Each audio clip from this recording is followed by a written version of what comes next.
Hello guys, this is Mama Kate Choice Vlogs. Welcome back to my channel. I'm going to cook now the chicken caldereta.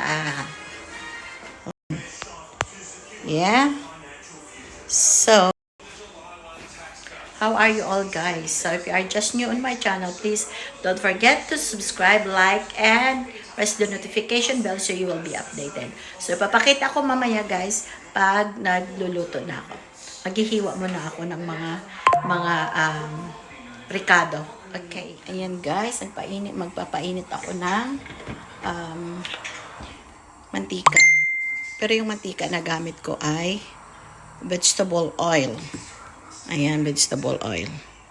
Yan ang gamit ko. So, pagkainit niyan, piperituhin ko muna yung patatas. Ayan. So, ayan yung patatas at carrots. So, piperituhin ko sila. Hindi masyadong luto. Ayan.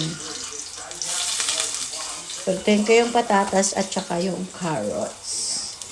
So, ayan. See? Ayan, guys. So, baliktad ko siya. Ayan. Pag nag-brown ng konti. Ayan. Para sandali lang siya pag pakuluan natin mamaya.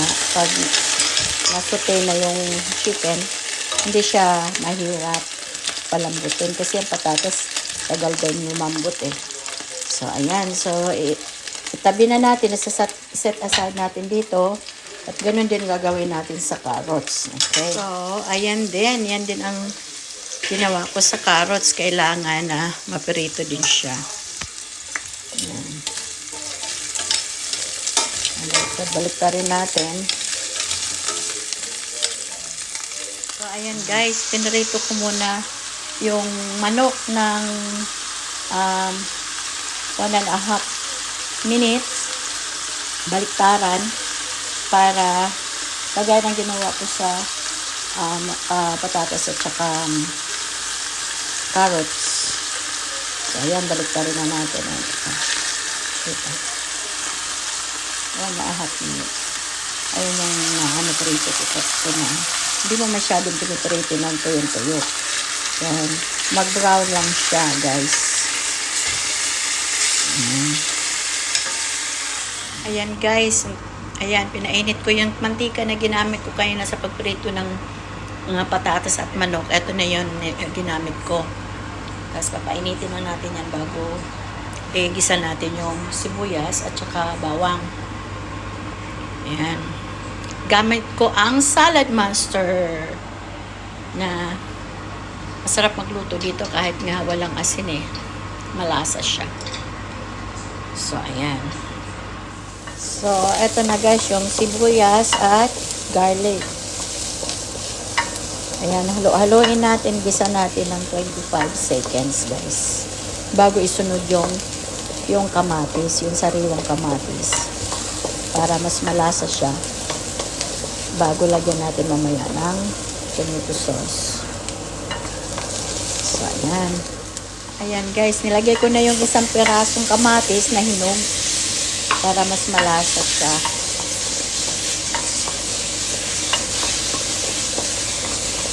Ayan.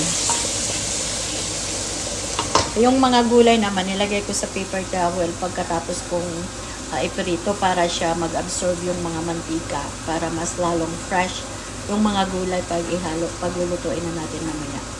Ayan guys, binalik ko na yung aking piniritong manok, 'di ba? Pinirito ka ng 1.5 minuto. Baliktaran. Ngayon, nilagay ko na, hinalo ko na dyan. Pwede na tayo maglagay ng tomato sauce. So, tansyahin mo siya na hindi masyadong marami. So, ayan. Tomato sauce.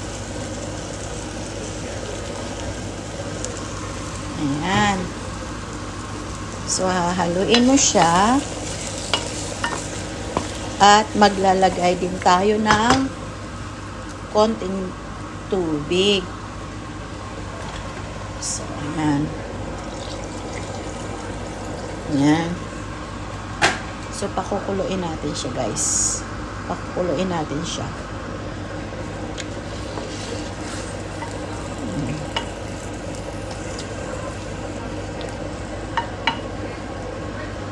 Ayan, dahil kumulo na siya, babalik ta rin natin para pantay yung pagkaluto niya.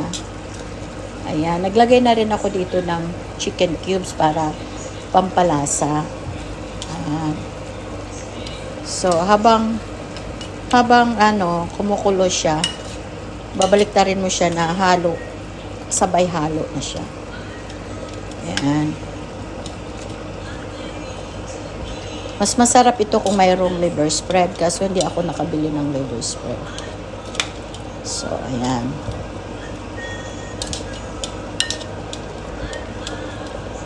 So, tatakpan lang natin, guys.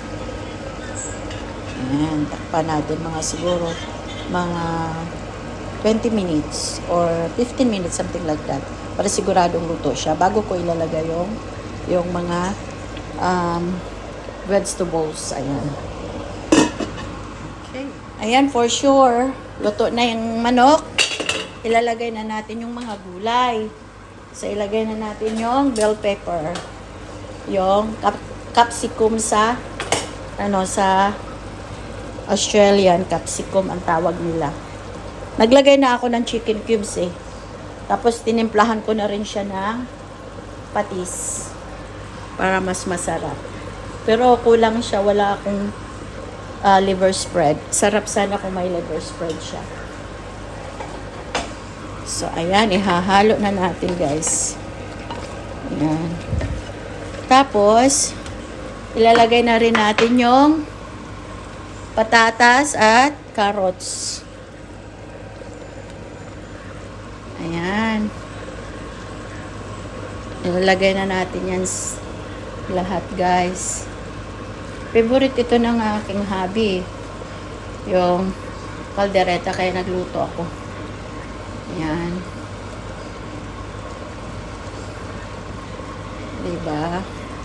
Tapos, carrots. Ayan.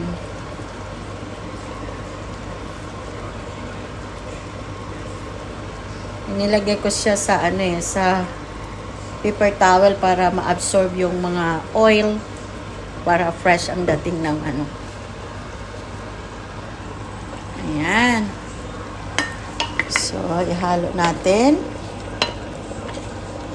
Lulutuin pa natin siya ng mga 7 minutes na naandyan yung yung bell pepper na gamit ko, yung capsicum ay red, wala akong ibang color. So, ilalagay na rin natin yung cheese. Ayan, cheese, guys. Ayan. Para mas malasa siya. Ayan.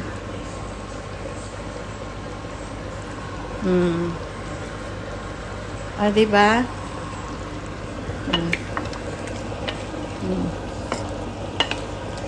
So, leave natin for 7 minutes para maluluto yung patatas. Ayan. Diba ang ganda tingnan? Ang sarap. Ayan. Nilagyan ko na rin siya ng ground pepper. Yummy. So, leave natin siya ng 7 minutes, guys. Ayan, salad master yung aking. Ayan, guys. Ang aking chicken caldereta is already cooked. So, I'm going to eat now. So, ayan.